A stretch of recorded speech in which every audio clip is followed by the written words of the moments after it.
Welcome to the deep dive.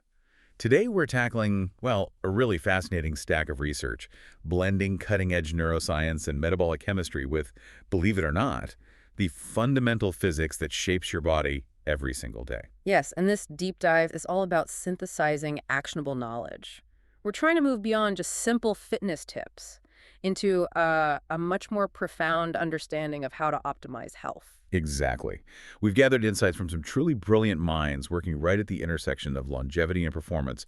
We're talking about people like Greg Mushin, Dr. Ben Bikman, the vital hormonal corrections from Dr. Kelly Casperson, and then these quite radical neurological ideas from Dr. Poppy Crum and Dr. Brennan. Quite a lineup. Our mission really is to connect these dots for you, the listener. How does the speed you walk connect to the myths about menopause or even the force of gravity? We want to weave it all together into one sort of cohesive strategy. The aim is to elevate your understanding of health so you can make really informed decisions based on this, frankly, elite-level research. So let's unpack this, starting with something seemingly basic, but maybe the most effective tool we have, high-volume walking. Okay, so first up, we have performance coach Greg Mushin. He's really championed consistent, high-volume walking.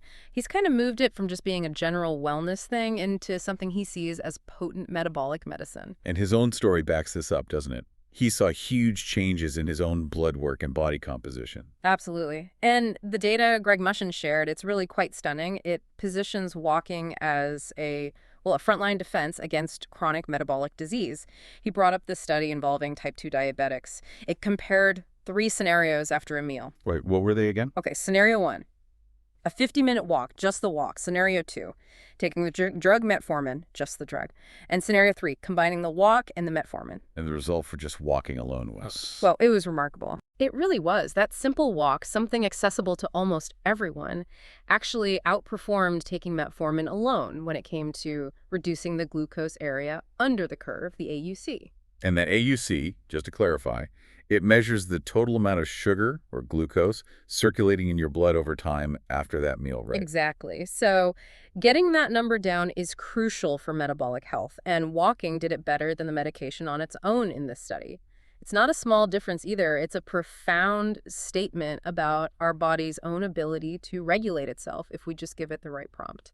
So why is walking so good at getting that glucose out of the blood? What's the mechanism? Well, it comes down to cellular mechanics. When you walk, especially after eating, your muscles basically act like a sponge for glucose. And importantly, this happens largely independent of your insulin sensitivity at that moment. How does that work? It activates something called GLUT4 translocation. So, normally insulin has to knock on the muscle cell's door to let glucose in, but walking, it acts like a temporary key, forcing these GLUT4 transporters to move to the muscle cell surface. They then just pull glucose straight out of the bloodstream fast. Ah, okay. So it sort of bypasses the whole insulin resistance issue, at least temporarily, gives you an immediate benefit right after eating. Precisely. And Greg Mushin was quick to point out the benefits go way beyond just managing glucose. Yeah, he talked about lipid clearance, too. That's right. He emphasized that walking is like doing comprehensive metabolic housekeeping. Movement activates other receptors, like LDLR, that's the low-density lipoprotein receptor. The bad cholesterol receptor. Well, it helps clear LDL cholesterol, yeah. Think of LDLR as a kind of vacuum cleaner switch on your cells. Walking flips that switch on, and the receptor starts aggressively pulling stray lipid particles and cholesterol out of your bloodstream. So walking every day is literally helping to clean your pipes, reducing your cardiovascular risk overall. That systematic effect, that full body impact, it really clicked for Greg Mushin personally, didn't it? He told that story about his friend John. Yeah, the challenge. His friend just asked him straight up, hey, do you want to get ripped? Simple as that. And that question sparked this commitment in Greg Mushin to a really substantial, consistent amount of daily movement. And he landed on a specific number, didn't he? 17,000 steps. He did. He committed to hitting 17,000 steps day in, day out. And what he found was the magic wasn't just the volume, it was the sustainability. Right, because running, yeah, that's different. Exactly. As Greg Mushin pointed out, trying to run, say, 8 or 9 miles every single day often leads to injury, burnout. You just can't keep it up consistently. But 17,000 steps, that might be 2 or 3 decent walks spread through the day, plus your general moving around. It's achievable daily. And that consistency was the key to the changes he saw. That's what he found. This high volume, done consistently, led to continuous, measurable changes in his body composition. The kind of changes that punishing high-intensity exercise often fails to deliver long-term because people just can't stick with it. So the lesson is really about the consistent dosage of movement, maybe more than the peak intensity. I think that's a great way to put it. And you see this principle playing out naturally in certain populations around the world where movement isn't some scheduled exercise block, it's just life. Like the Simi people Greg Mushin mentioned. Precisely. The Tsimane. They're a subsistence group living in the hilly Amazon jungle. Their lifestyle involves constant low-level movement all day long, foraging, hunting, farming, just navigating their environment. Plus, their diet is naturally very high in fiber and extremely low in saturated fat. And the health results are just off the charts. They call them the supernova phenotype, right? That's the term, yeah. Their coronary artery calcium scores, a measure of plaque buildup, are phenomenally low. Almost non-existent, really. Their arteries have the kind of structural health and resilience you usually only see in elite ultramarathon runners. Basically, no heart disease. Pretty much. The clinical consensus is they experience virtually zero heart disease. And it's directly linked to this lifelong pattern of high-volume, low to moderate intensity movement. Which brought Greg Mushin to a slightly controversial point about V2 max, the measure of aerobic capacity. Yes, the V2 max debate. He pointed out that so many individuals often show V2 max scores in the high 60s. Now, in athletic terms, that's often considered elite. He made a careful distinction, didn't he? He did. He had to clarify what elite means in different contexts. For an Olympic athlete, yes, elite V2 max is up in the 70s or even higher. But, Greg Mushin argued, when you're talking about V2 max for longevity, the threshold is different. What matters for living longer? He emphasized that simply getting into the top quartile, the top 25% of V2 max scores for your age and sex, is what's massively protective. That top quartile, he argues, seems to explain something like 97% of the reduction in all-cause mortality risk associated with fitness. And the Tsimanes, just through their daily life activity, hit that elite longevity zone. Exactly. They prove that consistent, natural, daily movement, not necessarily intense training, can push V2 max high enough to secure those huge longevity benefits. Which is just such a stark contrast to, well, the modern Western lifestyle.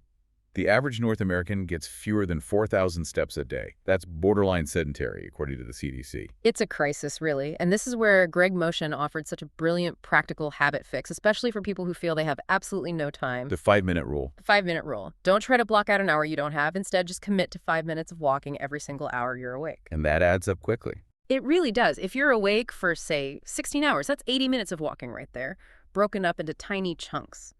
It instantly takes someone from sedentary, maybe 3,000 steps, up towards 10,000 or 12,000 steps, just by sprinkling it through the day. It's about micro movements creating macro change. That focus on consistent, moderate movement, it ties directly into brain health, too, doesn't it? Which brings us to the work of neuroscientist Dr. Fotuhi. Yes, Dr. Fotuhi's work focuses heavily on the health of the hippocampus. That's the crucial brain region for memory formation and learning. And he outlined a pretty sobering list of factors that cause it to shrink faster than it should. What was on that list?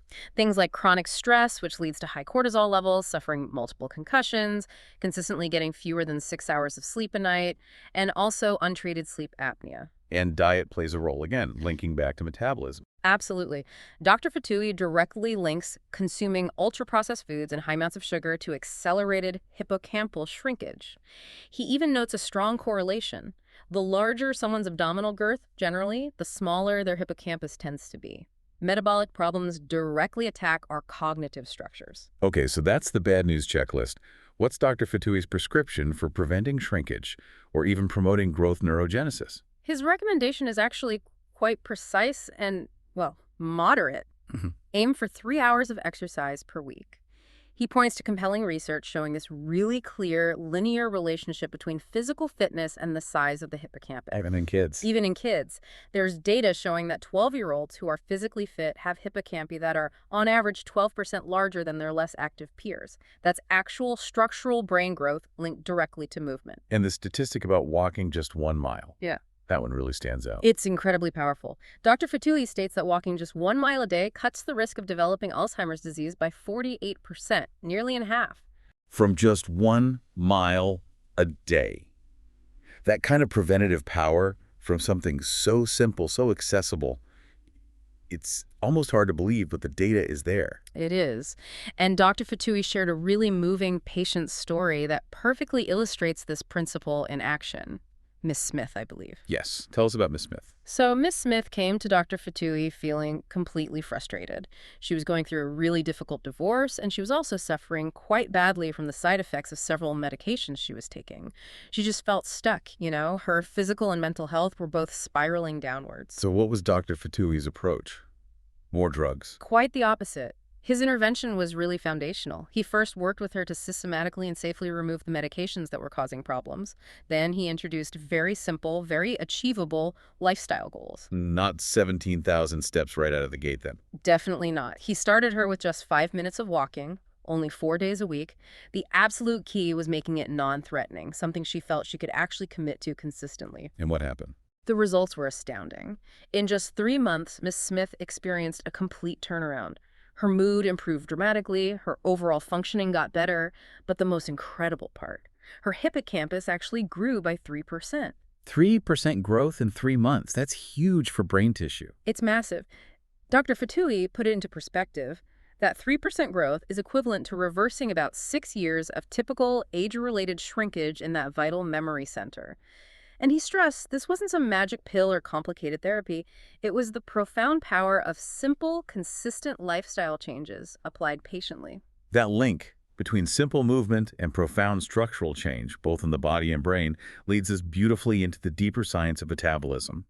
And here, Dr. Ben Bikman offers a really fundamental reframing of how we should think about insulin resistance. Yes, Dr. Ben Bikman is adamant that we need to see insulin resistance not just as cells ignoring insulin, but as a global two-part problem. Part one is the classic idea. Your cells become resistant, insulin's knocking, but the door won't open properly. Okay, and part two. Part two, which he argues is just as critical, is hyperinsulinemia. That means having chronically pathologically high levels of insulin circulating in your blood. He says you basically don't get one without the other. They are two sides of the same coin. And this leads him to that crucial warning about relying only on standard blood tests, specifically fasting blood glucose. He calls it a late marker. That's probably one of the most pivotal insights from Dr. Ben Bikman. Insulin, he reminds us, is the master metabolic hormone. Your pancreas will work incredibly hard, run a metabolic marathon, as he puts it, for years, even decades, pumping out more and more insulin just to keep your blood glucose levels within the normal range on a test. So your glucose looks fine, but underneath, the system is under immense strain. Exactly. It's only when the pancreas finally starts to fatigue or the resistance becomes so overwhelming that even huge amounts of insulin can't cope that your blood glucose finally rises high enough to get flagged as prediabetes or type 2 diabetes. By then, the underlying problem has been brewing for a long, long time. So we need earlier clues. Dr. Bikman mentioned some visible signs, particularly on the skin. Yes, he points to common skin conditions as potential early warning signs of hyperinsulinemia. One is acanthosis nigricans. That's the dark, sort of velvety, thickened skin you might see around the neck, in the armpits, or even on knuckles. What causes that? It's essentially abnormal skin cell growth stimulated by those excessively high insulin levels. Another strong sign Dr. Bikman mentions is the appearance of skin tags, those small, soft, fleshy growths. Again, insulin is a growth hormone, and too much of it can cause these benign growths. Okay, now this is where Dr. Bikman introduced a really fascinating, and I have to say, slightly unsettling layer of complexity. He connected how we store fat directly to our ancestry. Yes, the concept of the personal fat threshold. This was quite eye-opening. Dr. Ben Bikman explained that metabolic risk isn't uniform. It's deeply tied to your genetic blueprint for creating new fat cells. How did that work? He explained that people of, say, Caucasian and African ancestries generally have a greater genetic capacity for what's called adipogenesis, the ability to create more fat cells. And then it's protective. It sounds counterintuitive. It is, in a way. Yeah. But think about it. If you can create more fat cells, you can distribute excess energy, fat, across a larger number of smaller cells. These smaller fat cells tend to stay metabolically healthier. They don't get overly stuffed and inflamed as easily. So someone with this genetic advantage might be able to carry more weight, be visibly chubby, but still remain metabolically quite healthy underneath. Okay, but the picture is very different for other groups. And I have to jump in here because as someone with South Asian ancestry, this explanation really hit home. It's a crucial distinction. Dr. Ben Bikman specifically used the contrast between his own European ancestry and ancestries like yours from South Asia to illustrate this point perfectly. He said groups like South Asians often have a genetically lower personal fat threshold. They are predisposed to create fewer new fat cells. Which means When weight gain occurs, the existing fat cells have nowhere else to go. They are forced to swell up, to hypertrophy, becoming overly large and dysfunctional much sooner and at a lower total body weight.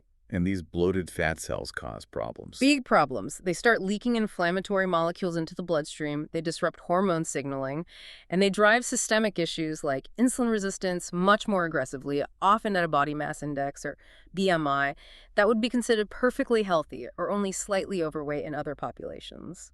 Dr. Ben Bikman suggested this is potentially linked to variants in a gene called PPAR gamma. That's quite alarming, frankly. It means the same 10 pounds of excess fat could be relatively low risk for one person, but a metabolic emergency for someone like me, depending on this underlying genetic capacity for fat storage. It highlights the critical need for personalized metabolic strategies. Calorie counting alone might be woefully insufficient if your personal fat threshold is low. The focus has to be intensely on managing glucose and, more importantly, insulin levels. So regardless of ancestry, Dr. Bikman's primary advice comes back to lowering insulin. Absolutely, that remains the central goal.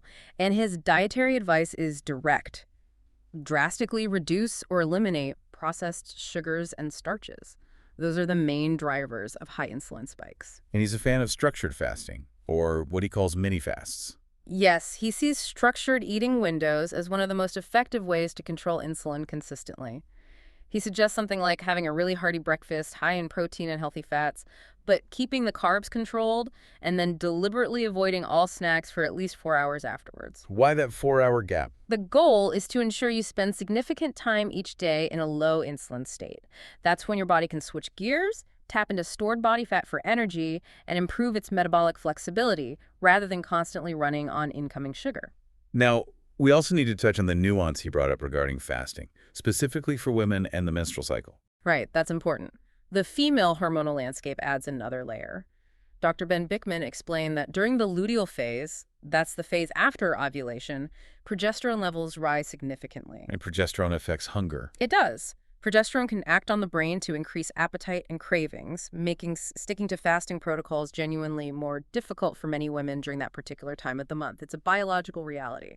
And yet, paradoxically, women are generally better fat burners overall. Correct. Thanks to the effects of estradiol, which promotes lipolysis, the breakdown of fat, women naturally tend to have higher levels of circulating free fatty acids, about 40% higher than men on average.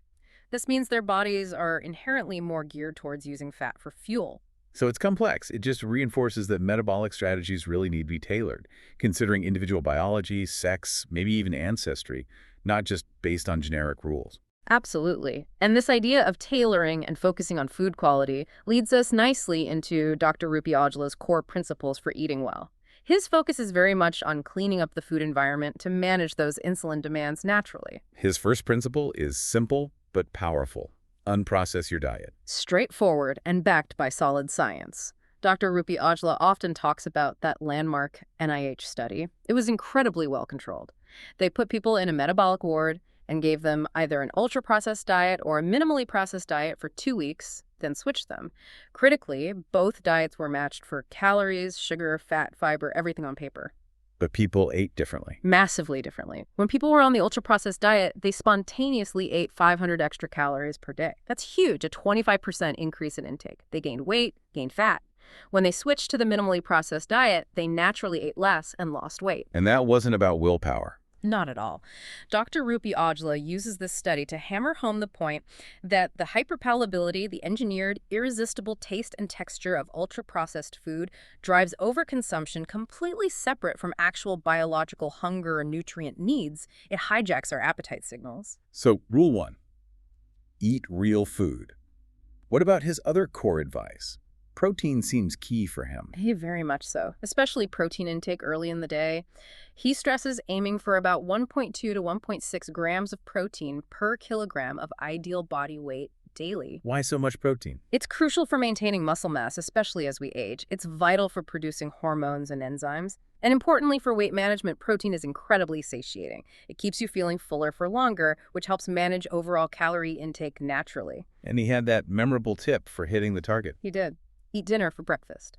His point is, don't be afraid of having savory, protein-rich foods in the morning, like eggs, fish, beans, or even leftovers from the night before. It makes hitting that daily protein goal much easier than trying to cram it all in at lunch and dinner. I love the philosophy, though, I confess.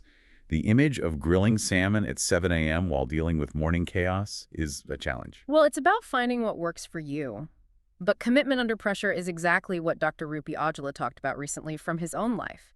He shared how challenging it was being a new dad. His baby was just 8 weeks old at the time. Oh, wow. Peak sleep deprivation and stress, I imagine. Exactly.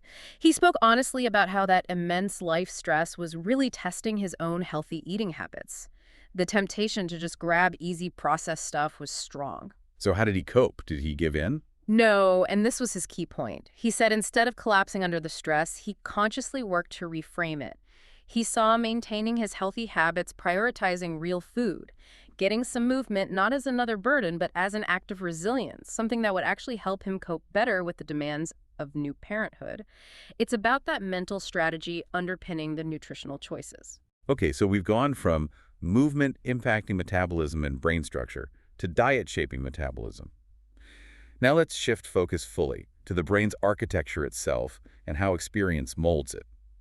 This brings us to the fascinating work of Dr. Poppy Crum on neuroplasticity. Yes, Dr. Poppy Crum, a neuroscientist and technologist, really emphasizes this profound ability of the brain neuroplasticity to physically change its structure and function in response to everything we experience. Our brains are not fixed, they are constantly being shaped. And she uses the concept of the homunculus to illustrate this. She does. The homunculus is that classic, somewhat distorted map of the human body represented on the surface of the brain's cortex. It shows how much brain real estate is dedicated to sensing and controlling different body parts, large areas for hands and face, smaller for the torso, for example. And modern technology is actually redrawing that map. That's Dr. Poppy Crum's argument. She specifically talks about high-frequency digital communication, like texting. She posits that the sheer speed and complexity of texting involving fine thumb movements, visual feedback from the screen, and the cognitive load of the conversation itself might be carving out entirely new regions in the cortex. A dedicated texting part of the brain. Potentially, yes. A new zone integrating motor control, vision, and language processing in a way that didn't exist before smartphones. It's a striking example of how our tools are literally reshaping our neural architecture. Which makes that anecdote Dr. Poppy Crum shared about the student even more impactful. The one about the phone battery. Oh, yes, that was quite revealing. She was speaking at Santa Clara University, and a young student came up to her afterwards. The student had grown up with smartphones. They were integral to their development. Unlike older generations who adopted the tech later. Exactly. And the student said something like, "For you, it's a tool you adopted. But for me, when my phone runs out of battery, I literally feel the life drain out of my body. It's almost physically unbearable." Wow. That's not just addiction. That sounds like a fundamental part of their nervous system regulation being tied to the device. That's how Dr. Poppy Crum interpreted it. It suggests a very deep, early developmental integration of the technology into their core sense of self and even their physiological equilibrium. It's hardwired in a different way. But it's not all cautionary tales. Dr. Poppy Crum also uses technology, specifically AI, in a really constructive way to boost her own learning. Yes, this was fascinating. She doesn't use AI as a shortcut to avoid learning, but as a sophisticated partner to deepen it. When she reads complex academic papers, she actually uses AI tools to generate personalized self-tests. How does that help? The AI is designed to probe her understanding, specifically targeting potential weaknesses or gaps in her comprehension. It forces her to actively retrieve the information, challenge her own understanding, and ultimately strengthen the cognitive schemas, the mental frameworks she's building. It's like having a tireless expert tutor finding your weak spots. Precisely. And doing this, she says, accelerates retention dramatically. It also helps reduce what psychologists call germane cognitive load.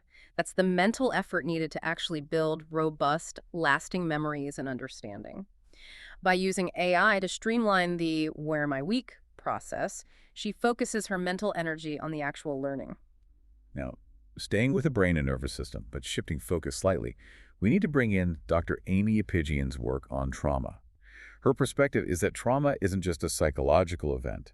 It leaves a physical imprint. Absolutely. Dr. Amy Apigian is very clear that trauma gets stored in the body, in the nervous system itself. She explains that the nervous system's absolute top priority is survival. When a traumatic event occurs, something overwhelming and threatening, the body can get locked into a biology of trauma, essentially stuck in a state of perceived danger long after the actual threat has passed. And she offered a very concise recipe for what constitutes a trauma response at that nervous system level. What were the ingredients? According to Dr. Amy Apigian, the nervous system registers an experience as traumatic when two core feelings are present. First, there's nothing else I can do. A feeling of complete helplessness, loss of agency. And second, I am all alone in this. A profound sense of isolation, that there's no support or connection available. And that applies across different types of trauma. Yes, she emphasized that this recipe can apply equally to a sudden car accident, ongoing abuse, neglect, or even something like being born prematurely and separated from the mother in an incubator.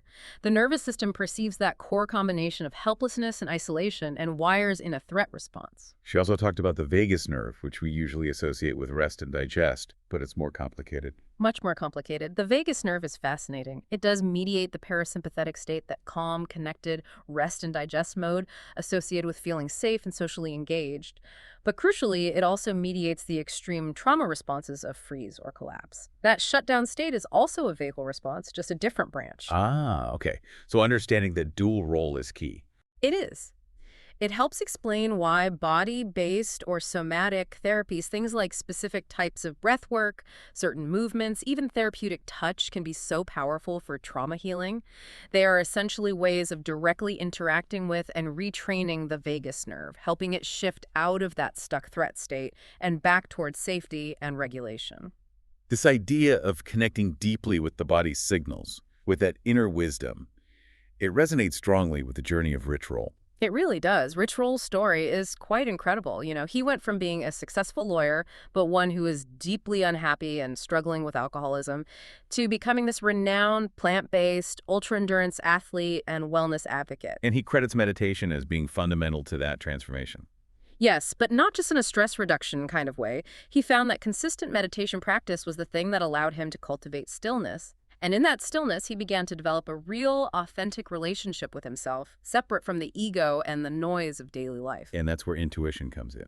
That's what he says. He found that it's only in that quiet internal space that you can start to clearly hear your own intuition, that deeper knowing. And listening to that intuition recently led him to a really significant personal breakthrough, one that challenged a core part of his identity. Yes, this was quite recent. Rich Roll has always been, understandably, very committed to the principles of his 12-step recovery program, which saved his life.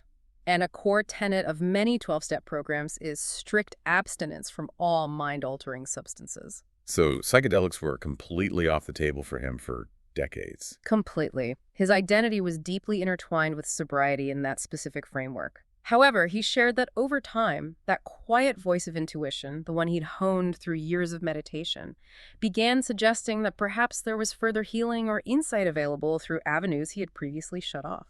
And despite his long-held resistance, he decided to explore a medically supervised psychedelic experience last December. He did. It was clearly a massive decision for him, challenging years of belief and identity. But he described the experience as having flipped the switch. He felt it provided a profound shift in consciousness, a therapeutic benefit that went beyond what traditional recovery methods had offered him at this later stage of his journey. It was a move from rigid adherence towards perhaps a broader understanding of healing and self. That seems to be how he framed it. And what's really remarkable is the synchronicity, the powerful coincidence he experienced right before the session, which seemed to affirm his decision. Ah, yes, the art in the doctor's office. Exactly. He's sitting in the waiting room, likely feeling some natural apprehension, and he starts looking at the paintings on the wall. He instantly recognizes the distinctive style. And asked if they're by Brian O'Hara. He does, and they were indeed by Brian O'Hara. Now, for context, Brian O'Hara isn't just some random artist. He's a very close friend of both Rich Roll and his wife, Julie Piat. And crucially, Brian O'Hara is the artist who designed the logo for the Rich Roll podcast. Wow. So seeing the work of someone so intimately connected to his current life, his platform, his identity, right there in the office where he's about to undertake this challenging experience. It must have felt incredibly significant. Rich Roll described it as a powerful, almost uncanny sign that confirmed he was in the right place, on the right path, even though it felt like a departure from his past. It reinforced that intuitive nudge he had followed. Okay, we've covered intentional movement, diet, neuroplasticity, even intuition. But now we need to grapple with forces that shape our biology constantly, often without us even noticing. Let's start with gravity, through the lens of gastroenterologist Dr. Brennan. Yes, Dr. Brennan's work, particularly his book Pull, presents a pretty radical idea that gravity isn't just some passive background force. He argues it's an active, fundamental input that constantly shapes our health, our metabolism, even our physical structure. He even suggests our sense of reality is tied to it. He does. He puts forward this philosophical concept that our conscious reality is essentially a controlled hallucination constructed by the brain based on sensory input. And gravity, he argues, is one of the absolutely crucial inputs that grounds this hallucination, that tells our biology about the physical world we inhabit. But how do we actually sense gravity at a biological level? It's constant. We don't consciously feel small changes. This is where Dr. Brennan introduces these fascinating cellular structures called piezo channels. They are mechanosensitive ion channels, basically tiny sensors embedded in the membranes of cells all throughout our body. And they detect physical force. Exactly. He describes them as a piezoelectric gravity conversion system. They literally translate the physical forces of gravity, the strain, the pressure, the load on tissues into electrical signals.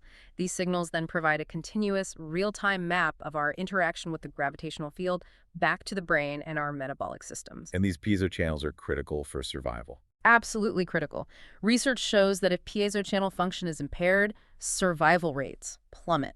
They are fundamental to how our bodies orient and respond to the physical world. So this internal gravity sensing system must be key for maintaining our posture, our structure, our resilience against that constant pull. It ties directly into the concept of tensegrity or tensile integrity.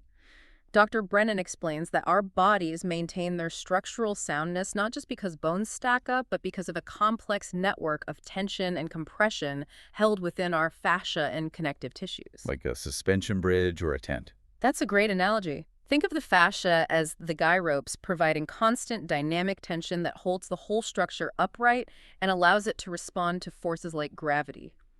He points to athletes like Tom Brady, maybe not the biggest guy, but incredibly durable over a long career, as examples of possessing exceptional fascial strength and tensegrity, crucial for resisting gravity's wear and tear. And Dr. Brennan didn't just theorize about this. He put himself through a pretty intense personal experiment, didn't he? Operation Gravitate. He did indeed. He undertook an 8-week personal trial where he deliberately and systematically increased his daily gravitational load. What did he do? He wore a weighted vest pretty much all day long. On top of that, he wore 20-pound ankle weights on each ankle.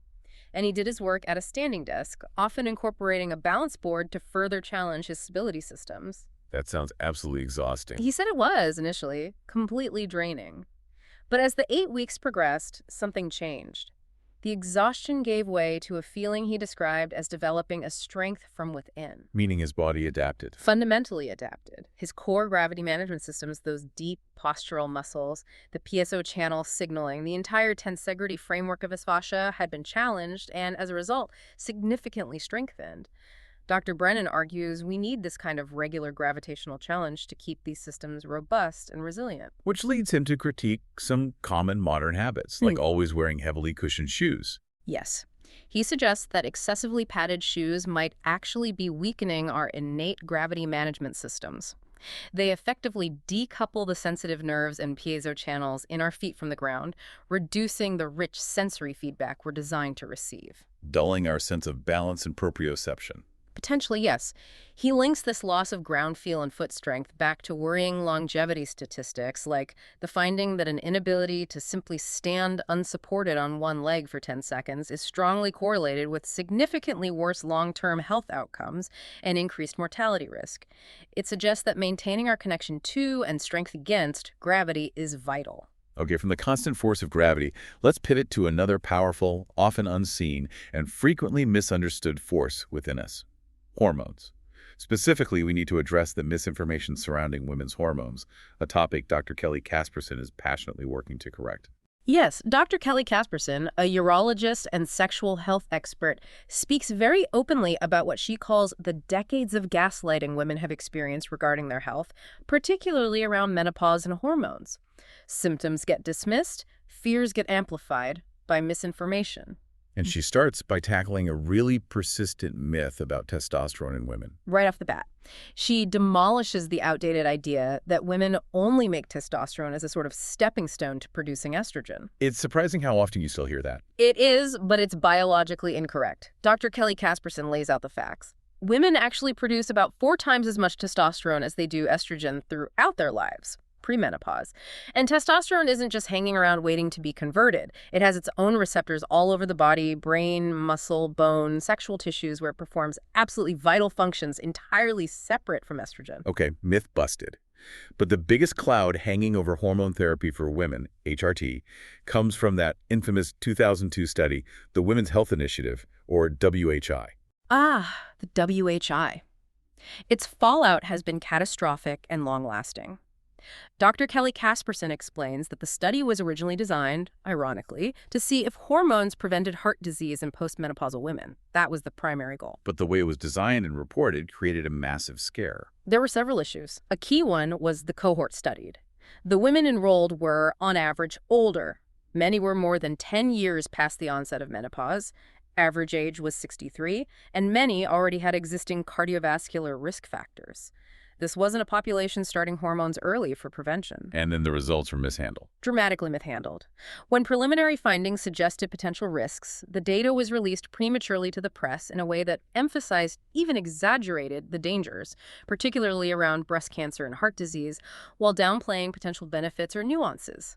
This created an immediate global fear spiral among both doctors and women. A fear spiral we're still dealing with over 2 decades later. Absolutely. And Dr. Kelly Casperson is meticulous about clarifying what the WHI data actually showed versus the headlines. Regarding breast cancer, that small increase in risk that caused such alarm. In the initial widely reported data, it did not even reach statistical significance. It was potentially a chance finding. Wait, it wasn't statistically significant? Not in the initial combined hormone arm analysis that generated the panic.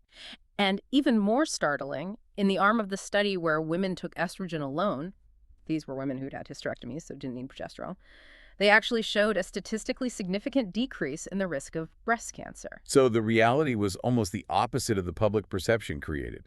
In many ways, yes. The fear was massively disproportionate to the actual nuanced data, especially when considering the study population wasn't representative of women starting HRT near menopause. Okay, so if that historical fear is largely misplaced, what does the current massive body of data tell us about the benefits of HRT, particularly for long-term brain health?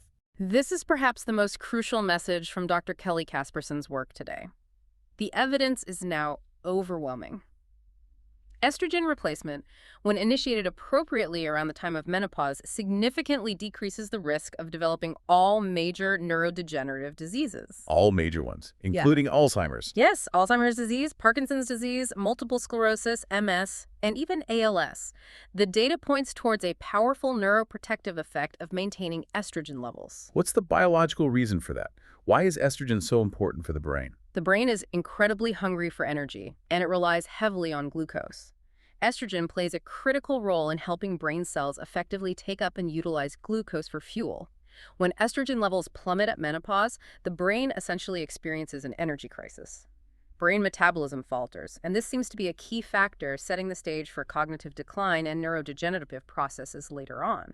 So Dr. Kelly Casperson essentially views timely HRT not just for symptoms, but as a preventative strategy for the brain. Precisely. She sees it as a powerful neurological prophylactic, which means timing is absolutely critical. This is the timing hypothesis. Exactly. Dr. Kelly Casperson stresses that the window of opportunity matters. Starting HRT earlier, ideally before age 60 or certainly within the first 10 years after the final menstrual period, seems crucial to capture these significant brain protective benefits. Waiting too long might mean that window closes. So it requires a proactive conversation long before major problems arise. Yes. It forces women and their doctors to shift the thinking from just managing hot flashes to asking a much bigger question. How do I want my brain and body to be functioning when I'm 75 or 80, and what steps do I need to take now during the menopausal transition to support that long-term health? Finally, Dr. Casperson had a very specific and reassuring message about one particular form of estrogen therapy that she feels is vastly underutilized due to unfounded fears. vaginal estrogen. Oh, she is incredibly passionate about this. She calls vaginal estrogen God's elixir and often describes it simply as skincare for the vagina. Why is it so important? Because declining estrogen levels wreak havoc on vaginal and urinary tract tissues, leading to vaginal dryness, painful intercourse, which affects relationships and quality of life immensely, and a huge increase in recurrent urinary tract infections, UTIs, in postmenopausal women. Vaginal estrogen directly addresses the root cause of these issues. But many women, especially cancer survivors, are terrified of using any estrogen. This is the crucial point Dr. Kelly Casperson makes. Vaginal estrogen preparations, creams, tablets, rings deliver a microdose of estrogen directly to the local tissues where it's needed. The amount absorbed into the bloodstream systemically is absolutely minuscule. So low it's often undetectable on blood tests. Exactly. She emphasizes that blood levels often don't change at all. It is purely a local treatment. Therefore, the fear that it carries the same risks discussed, often incorrectly, for systemic HRT is completely unwarranted. She strongly advocates that even women with a history of estrogen-sensitive cancers can, and often should, safely use vaginal estrogen after discussion with their oncologist because the quality of life benefits are enormous and the systemic risk is negligible. It's about treating the tissue locally. Hashtag outtag outro. Wow. We have covered an incredible amount of ground today. We've journeyed from the micro details of daily steps right up to the macro forces of gravity and hormonal shifts that govern our long-term health. We really have. We heard from Greg Mushin how simple, high-volume walking can act as potent metabolic medicine, maybe even outperforming drugs in some cases. And from Dr. Fotuhi, that startling statistic, just 1 mile of walking a day potentially cutting Alzheimer's risk nearly in half, backed up by stories like Miss Smith's amazing turnaround. Then Dr. Ben Bikman forced us to look deeper than just blood sugar, understanding insulin's central role and how our individual ancestry, our personal fat threshold, might demand very different metabolic strategies. And Dr. Poppy Crum opened our eyes to how technology is literally reshaping the physical architecture of our brains, while Dr. Amy Apidjian and Rich Roll reminded us of the profound wisdom held within the body and nervous system, and the healing that comes from listening to our intuition, sometimes even challenging long-held beliefs. We dismantled decades of fear around hormone therapy, thanks to Dr. Kelly Casperson, repositioning HRT, when timed correctly, as a vital tool for neurological protection and overall quality of life, alongside critical local treatments like vaginal estrogen. And underpinning it all was Dr. Brennan's challenge to consciously engage with gravity, to see it not as an enemy, but as a force we need to interact with to build that strength from within, rather than letting modern comforts weaken our fundamental resilience. The thread tying all these brilliant minds together, it seems, is that optimal health isn't passive. It doesn't just happen to us. It's something we actively construct through informed, intentional choices. Choices about how we move, what we eat, how we manage stress, how we interact with technology, how we listen to our bodies, and how we utilize medical tools wisely based on good data, not old fears. So it leaves us with a final thought, building on Dr. Brennan's idea. If our physical reality is, in some sense, a controlled hallucination, shaped by the inputs our brain receives from our senses, from gravity, from our internal chemistry, then the ultimate question becomes, What kind of intentional, health-promoting, life-enhancing hallucination are you choosing to construct for yourself day by day? Is your daily engagement with the world physical, metabolic, mental, actively building resilience? Or is it inadvertently allowing those essential systems to atrophy? That's the profound choice we're all making, all the time.